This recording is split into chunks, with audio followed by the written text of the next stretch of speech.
नमस्कार। आकाशवाणी जयपुर अजमेर से प्रस्तुत हैं प्रादेशिक समाचार।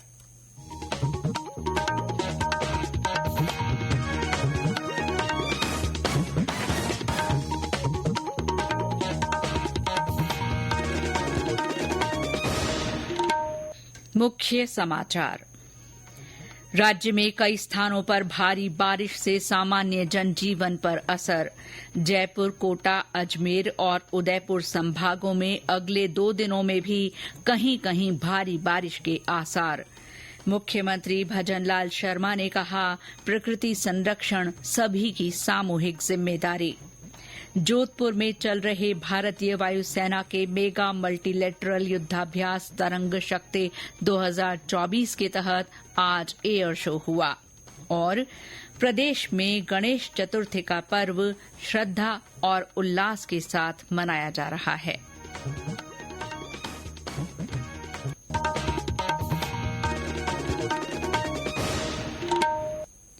समाचारों के साथ मैं शीला चावला और अब समाचार विस्तार से। राज्य में कई स्थानों पर भारी बारिश हो रही है। जयपुर में आज सुबह 3 से 4 घंटे जोरदार पानी बरसा, जिसके कारण निचले इलाकों में पानी भर गया। जिला कलेक्टर जितेंद्र सोनी ने विभिन्न इलाकों का दौरा कर स्थिति का जायजा लिया। डीग और भरतपुर में भी तेज बारिश का दौर जारी रहा। कई इलाकों में जल भराव के हालात पैदा हो गए। बारां में भी दिन भर रुक रुक कर बरसात होती रही। पाली जिले के सादड़ी, मारवाड़ जंक्शन और रानी में मूसलाधार बरसात के समाचार हैं। अजमेर में लगातार तेज बरसात से जनजीवन पर खासा असर हुआ है। हमारे संवाददाता की रिपोर्ट।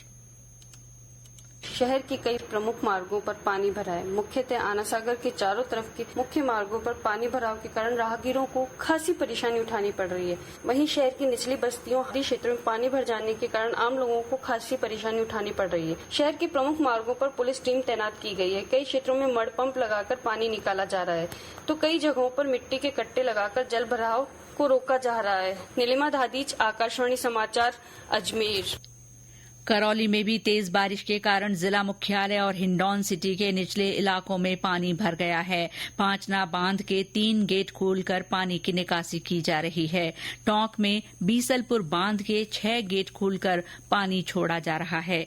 जोधपुर में आज दोपहर हुई तेज बरसात से निचले इलाकों में पानी भर गया। सवाई माधोपुर, दौसा, नागौर, कोटा, झालावाड़ समेत कई अन्य जिलों में भी तेज बरसात के समाचार हैं।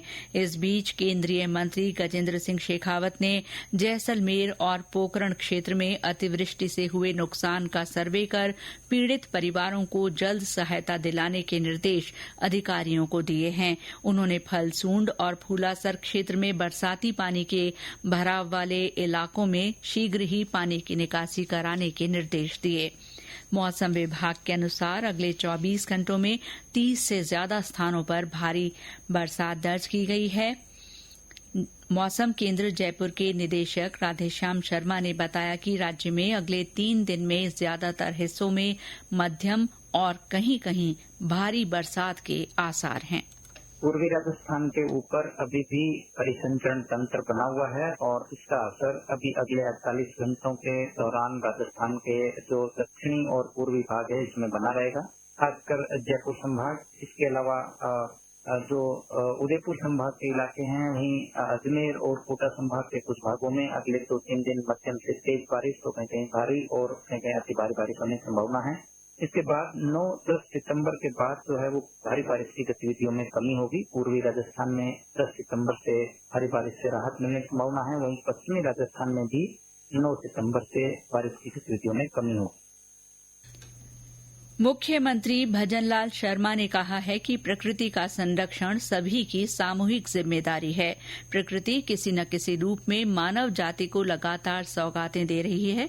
बदले में हमें भी प्राकृतिक संसाधनों के सीमित उपयोग और वृक्षारोपण से प्रकृति संरक्षण में अपना योगदान देना चाहिए। श्री शर्मा आज जयपुर में स्वच्छ वायु दिवस के अवसर पर आयोजित समारोह को संबोधित कर रहे थे।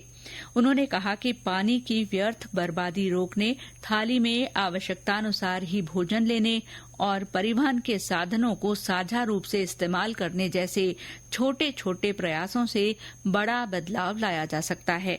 मुख्यमंत्री ने कहा कि राज्य सरकार पर्यावरण संरक्षण की दिशा में प्रतिबद्धता के साथ काम कर रही है। विश्व पर्यावरण दिवस पर राज्य में 7 करोड़ से ज्यादा पौधे लगाए जा चुके हैं और 5 सालों में 50 करोड़ पौधे लगाने का लक्ष्य रखा गया है। श्री शर्मा ने कहा कि नेशनल क्लीन एयर प्रोग्राम के तहत वायु प्रदूषण की समस्या के समाधान के लिए राज्य स्तरीय कार्य योजना बनाई गई है। अधिक प्रदूषण वाले 5 शहरों के लिए शहरी कार्य योजना भी तैयार की गई है। राज्य प्रदूषण नियंत्रण मंडल द्वारा 46 वायु गुणवत्ता निगरानी स्टेशन स्थापित किए गए हैं। इनसे प्राप्त डेटा को आमजन की जागरूकता हेतु सार्वजनिक स्थानों पर डिस्प्ले भी किया जाएगा। इसके अलावा राज्य प्रदूषण नियंत्रण मंडल 2 मोबाइल वैन के माध्यम से भी वायु गुणवत्ता का लगातार मापन कर रहा है।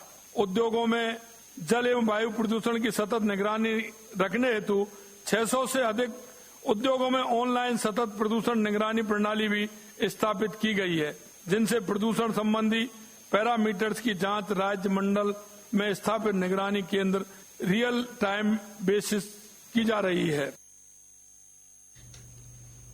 कार्यक्रम को संबोधित करते हुए केंद्रीय पर्यावरण, वन और जलवायु परिवर्तन मंत्री भूपेंद्र यादव ने कहा कि केंद्र के मिशन लाइफ का उद्देश्य पर्यावरण हितैषी जीवन शैली अपनाकर प्रकृति का संरक्षण करना है। उन्होंने कहा कि देश के 131 शहरों में नवाचारों और तकनीक के उपयोग के संयुक्त प्रयासों से पर्यावरण प्रदूषण को कम किया गया है। उन्होंने कहा कि केंद्र सरकार आइडियाज फॉर लाइफ कार्यक्रम के माध्यम से 7 विभिन्न विषयों पर काम कर रही है। कार्यक्रम में स्वच्छ वायु सर्वेक्षण के तहत 3 श्रेणियों में देश के 9 शहरों को पुरस्कार दिए गए। राज्य में ऐसे विवाहित जोड़ों और क्लोज रिलेशनशिप में रह रहे युगलों जिन्हें किसी से खतरा है, उनकी सुरक्षा के लिए मानक संचालन प्रक्रिया एसओपी निर्धारित की गई है।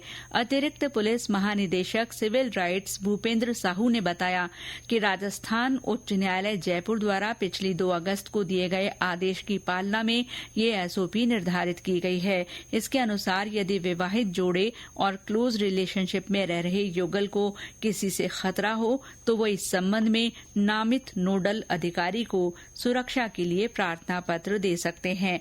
नोडल अधिकारी शिकायत पर तुरंत पीड़ित युगल को अंतरिम राहत देंगे। श्री साहू ने बताया कि संबंधित युगल नोडल अधिकारी या एसपी और पुलिस उपायुक्त से भी संतुष्ट नहीं है तो वे जिला और राज्य स्तर पर संचालित पुलिस जवाबदेही समिति को अपना आवेदन दे सकते हैं, जहां निश्चित समय पर शिकायत का निस्तारण किया जाएगा। ये समाचार आकाशवाणी जयपुर अजमेर से प्रसारित किए जा रहे हैं। जोधपुर एयरबेस पर चल रहे भारतीय वायुसेना के मेगा मल्टीलेटरल युद्धाभ्यास तरंग शक्ति 2024 के अंतर्गत आज एयर शो हुआ। इसमें भारतीय वायुसेना के लड़ाकू विमानों और सूर्य किरण की एरोबेटिक टीम ने प्रदर्शन किया। हमारे जोधपुर संवाददाता ने बताया कि इस शो के लिए आज सिविल अधिकारियों और आम लोगों को भी आमंत्रित किया गया। एयर शो में भारतीय वायुसेना का सेवानिवृत्त लड़ाकू विमान और शीत युद्ध का हीरो रहा MiG-23 यूबी फ्लॉगर आकर्षण का केंद्र रहा। आज सूर्य किरण टीम के अलावा लड़ाकू विमान सुखोई 30 MKI का प्रदर्शन हुआ। सुखोई का कोबरा मैनूवर देखने लायक था। साथ ही चार्ली फॉर्मेशन भी बेहतरीन रहा। इसके अलावा जैगुआर, मिराज 2000, C-130 विमानों ने भी उड़ान भरी। सूर्य किरण के हॉक विमानों ने करीब 300 किलोमीटर प्रति घंटे की रफ्तार से उड़ते हुए वर्टिकल क्लाइंब और अन्य स्टंट्स के अलावा तिरंगे के केसरिया, सफेद और हरे रंग के फॉर्मेशन में उड़ान भरकर करतब दिखाए। सभी विमानों ने आकाश में दिल की आकृति बनाई। इसके अलावा सोलो उड़ान और पेयर्स उड़ान का भी प्रदर्शन हुआ। चिकित्सा विभाग की प्रमुख शासन सचिव गायत्री राठौड़ ने कहा है कि चिकित्सा तंत्र को मजबूत बनाना और आमजन को सुगमता के साथ स्वास्थ्य सेवाएं उपलब्ध कराना राज्य सरकार की सर्वोच्च प्राथमिकता है। श्रीमती राठौड़ कार्यभार संभालने के बाद आज जयपुर में विभाग की समीक्षा बैठक को संबोधित कर रही थीं। उन्होंने कहा कि सभी चिकित्सा संस्थानों में जांच, दवा और उपचार सेवाएं और बेहतर करने के लिए तकनीकी नवाचारों को अपनाया जाए। साथ ही विभाग के अधिकारियों, कर्मचारियों और विभिन्न अनुभागों के बीच आपसी तालमेल रखा जाए। उन्होंने कहा कि इंटीग्रेटेड हेल्थ मैनेजमेंट सिस्टम 2.0 के मॉड्यूल्स जल्द तैयार कर लागू किए जाएं ताकि उद्यमियों को निवेश के लिए आवश्यक प्रक्रिया पूरी करने में आसानी हो। अखिल भारतीय आयुर्विज्ञान संस्थान एम्स जोधपुर ने acute brain stroke helpline number जारी किया है। ब्रेन स्ट्रोक के लक्षणों में चक्कर आना, लड़खड़ाना या तालमेल में समस्या, हाथ उठाने में असमर्थता, दृष्टि धुंधली होना या दोहरा दिखाई देने लगना, चेहरे का एक हिस्सा झुक जाना, अस्पष्ट वाणी और बोलने में कठिनाई होना शामिल है। ब्रेन स्ट्रोक के बाद जल्द उपचार शुरू होना महत्वपूर्ण है। प्रदेश में गणेश चतुर्थी श्रद्धा और उल्लास के साथ मनाई जा रही है। जयपुर के मोती डूंगरी गणेश मंदिर में सुबह से श्रद्धालुओं की भारी भीड़ है। सवाई माधोपुर के त्रिनेत्र गणेश मंदिर में देश भर से श्रद्धालु दर्शन के लिए पहुंच रहे हैं। जोधपुर में सभी गणेश मंदिरों में विशेष श्रृंगार और उत्सव हुए। विभिन्न स्थानों पर गणेश प्रतिमाओं की स्थापना के साथ ही 10 दिवसीय गणेशोत्सव भी शुरू हो गए हैं। गणेश चतुर्थी के मौके पर रातानाड़ा गणेश मंदिर पर विशेष मेला भर रहा है। शहर के सिद्ध गणपति की प्रतिमा का इस बार विशेष श्रृंगार किया गया है। करीब 200 साल पुरानी 4 फुट की गणेश प्रतिमा को मूंग, चावल, चने की दाल, मोट की दाल और चवले की दाल से तैयार पोशाक पहनाई गई है। गणेश जी को मेवों की माला पहनाई गई है। चूरू में प्राचीन गणेश मंदिर में सुबह से ही श्रद्धालुओं का तांता लगा हुआ है।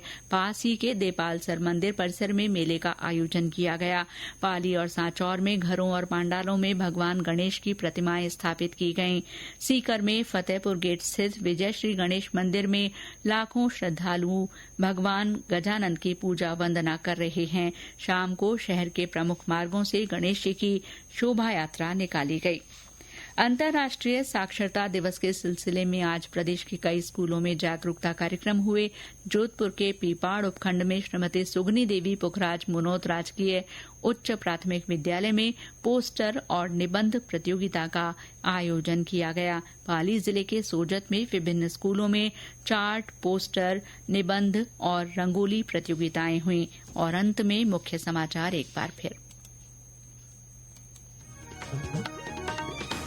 राज्य में कई स्थानों पर भारी बारिश से सामान्य जनजीवन प्रभावित हुआ है। जयपुर, कोटा, अजमेर और उदयपुर संभागों में अगले 2 दिनों में भी कहीं कहीं भारी बारिश के आसार हैं।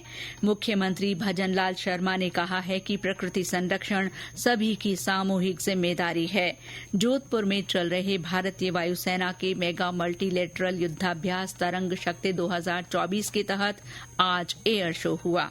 और प्रदेश में गणेश चतुर्थी का पर्व श्रद्धा और उल्लास के साथ मनाया जा रहा है। इसके साथ ही प्रादेशिक समाचार बुलेटिन समाप्त हुआ। नमस्कार।